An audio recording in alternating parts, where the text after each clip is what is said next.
Elhamdulillah, wassalatu wassalamu ala rasulillah wa ba'd. Allahu na zgjele falenderojmë, kurse salavatet dhe selamet Muhammed Mustafa sallallahu alaihi wasallam ja dërgojmë. Të nderuar, assalamu alaikum wa rahmatullahi wa barakatuh.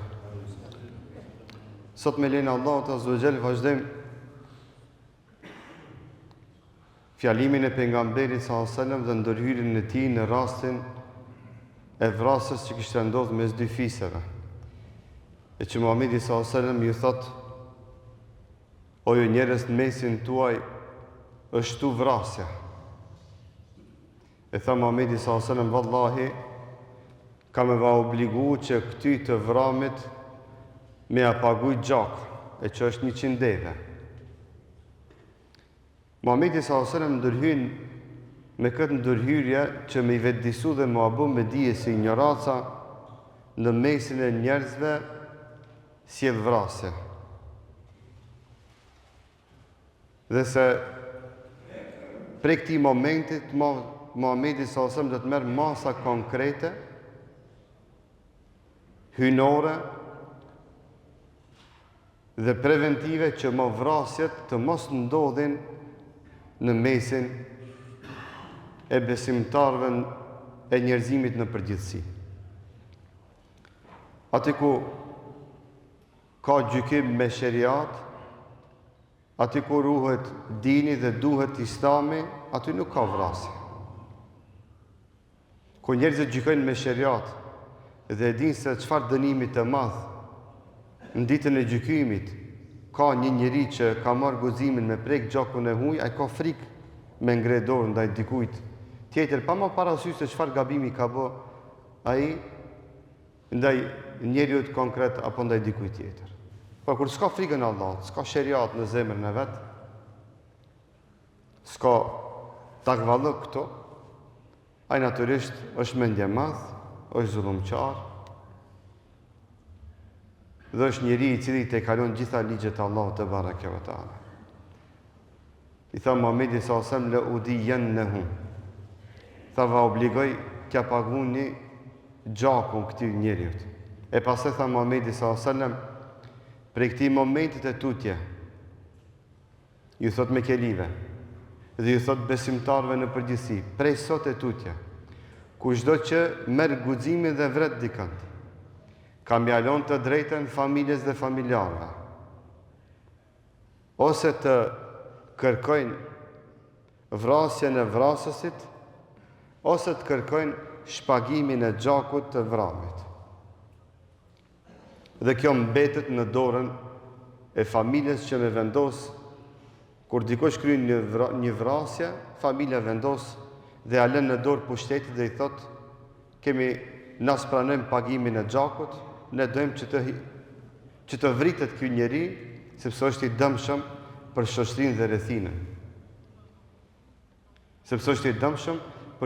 rrethinën.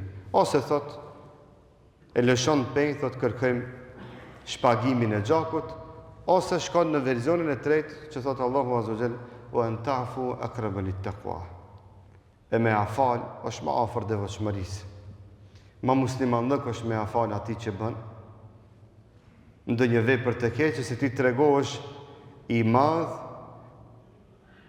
para Allahut azza wa jall, pastaj dhe para njerëzve, dhe nga ana tjetër tregon se ky duhet me jetu me atë dhimbje të atij krimi që e ka bërë deri në vdekjen e tij. Se edhe me vrarë, edhe me shtime shpagu, ai disi do lirohet. Të thotë tamam, bona diçka për këtë keqe që e bona ndaj vramit. Por kur i thos du kur gjok prej teje, i lirje, ma keq s'ka për atë. Ma keq nuk ka për atë. Se mbyt ndërgjegja e vetë. Sa e mbyt njeriu ndërgjegja, se mbyt as vrasja e as dënimi. Që mos me aleju, as pak me hinë kombinime, me te po i thu, hec i lirje prej meje. Para Zotit do merresh vesh me të vramin. Para Allahut kemi marrë vesh me të vramin. Na, si familje, kemi liru. Dhe ka si besimtar, ka si bura deri ditën e sotit, që subhanallah mbetën shembulli i gjallë i sahabëve në kohën tonë, kur i shef ata burra, ata besimtar, shef sahabë në sytë e tonë. Që thonë aman veç me neve mos ketë punë, i lirësh para Allahut në të merret vesh me të vdekurin. Na si familje s'kërkojmë asgjë prej tij. Dhe kemi pa na edhe sytë e vrasësve që ju thut kjo fjalë është ma ketë se mi vra. Nuk ju mbetet gjak në ftyrë kur ju thut selamin e ki prej familjes, do merresh vesh me të vramin ditën e gjykimit. Me neve s'ki kur gjo halal e ki prej neve. I lirje. S'ka ma keq.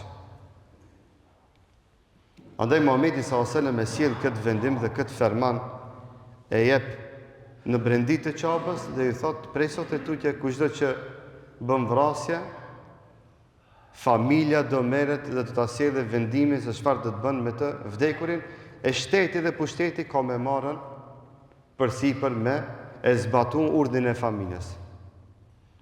Po kur nuk ka shtet dhe pushtet që e zbaton këtë urdhën, një gjotë e dini të qartë, familjes nuk i lejohet që zbatimin e ligjit të e merë në dorën e vetë. Pse këtu më nuk ka fond kjo. Dhe nuk ka kontrol mbi atë që do të ndodhe në të ardhmen. Andaj të kemi frikën e Zotit. Dhe të mos lejojmë që të gjykojmë me emocione, me ndjenja, me gjak të nxehtë dhe me gjuhën e hakmarrjes. E të kenë frikën e Allahut dy herë më tepër kryesorët e familjeve, që të tregojnë urtar, mendar, të flasin me fjalë të mira, të urta e të buta, e rinin të orientojnë kundrejt zbutjes dhe t'i shkarkojnë nga përgjegjësia dhe përgjegjësinë ta marrin në duart e tyre më të mëshumit që dinë me mas, me urtësi dhe me mendje prehtësi me e menaxhu situatat siç janë të tilla kur ka raste vrasje që janë momente të nxehta që mundet me ndodh, Zot na ruaj, një e keqe shumë më e madhe se sa vetë vrasja që ka qenë në fillim. Andaj sheriati si parandalim ka ndalu që njeriu të e merr të drejtën e hakmarrjes në dorën e vet. S'kemi drejt me bëni gjë të tilla dhe zërdashur. Se atëherë shpërndat fesati dhe gjakderdhja mbi tokë, e Allahu Azza wa Jall nuk është razi që fesati dhe gjakderdhja të shpërndat në tokë. Ishte aty afër pejgamberit sallallahu alaihi wasallam një sahabi nga Jemeni dhe i tha: "Ja Rasulullah, apo mi shkruan këto llafe? Këto që i tha vete, apo mi shkruan?" Tha Muhamedi sallallahu alaihi wasallam sahabëve të vet se Muhamedi sallallahu alaihi wasallam nuk dinte të lexon as të shkruan, ju tha sahabëve të vet, tha shkruani këto fjalë dhe jepjani ti merr me veten e Yemen. Sepse ki sahabiu këtë urdhën të Muhamedit sallallahu alaihi wasallam e mori me veten e Yemen dhe u apërcolli njerëzve dhe qytetarëve të Yemenit këtë urdhën të Muhamedit sallallahu alaihi wasallam që ruan gjakun e njerëzimit. E përmenda unë gjumon e kalume se në vendet ku sado pak ka sheriat, ka fetarizm dhe ka fe, ka shumë pak vrasja. Tash është bota e teknologjisë. Po ju sfidoj, edhe po ju bëjnë njëkohësisht edhe krenar. Merrni vetëm bëni krahasimin, për shembull, sa ka vrasje në ditë apo në vit, si doni, për shembull në Kuvajt, e sa ka vrasje në ndonjë shtet tjetër ku s'ka islam. Sa ka vjedhje aty, sa ka vjedhje këto. Sa ka vrasje shembull në Dubai e sa ka vrasje në New York. Vetëm këshireni, krahasojeni. Sa ka vrasje në Katar e sa ka vrasje shembull ndonjë shtet tjetër, në Paris, në Francë, në Gjermani, në Itali.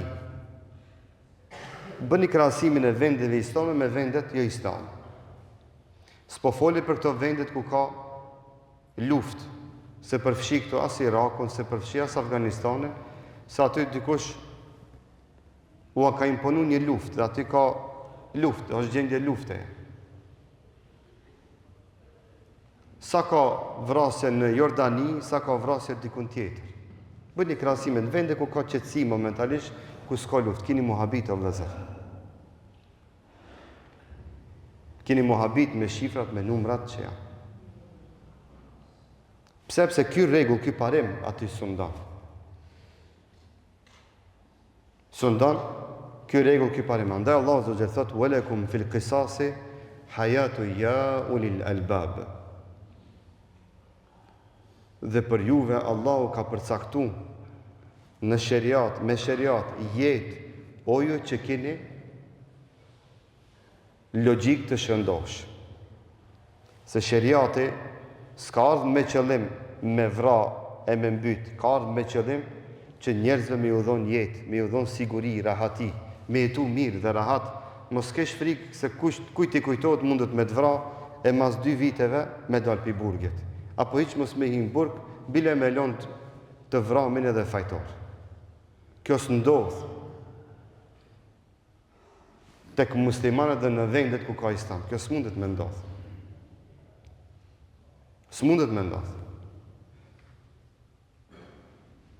Spaku pak ku ka din e iman.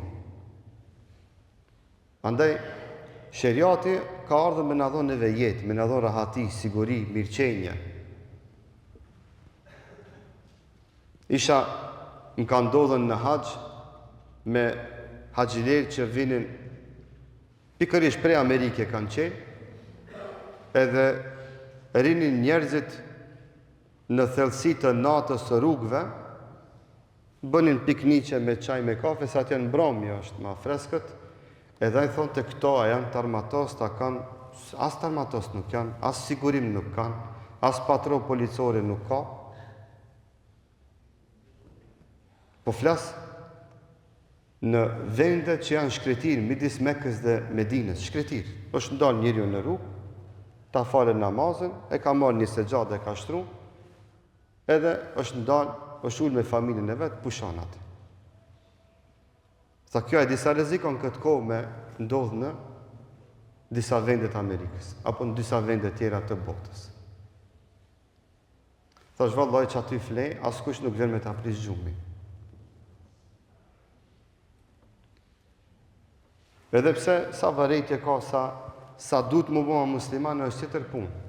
Por pak që ka islam, pak që ka din, ka një siguri. Edhe në vendet tona, në vendet ku njerëzit kanë sa do kudo një frikë të Allahut Azza wa Jall, kanë frikë që me prek në madhen dhe në gjakun e dikujt tjetër. Vazhdojmë inshallah javën e ardhshme. Alhamdulillahi Rabbil Alamin.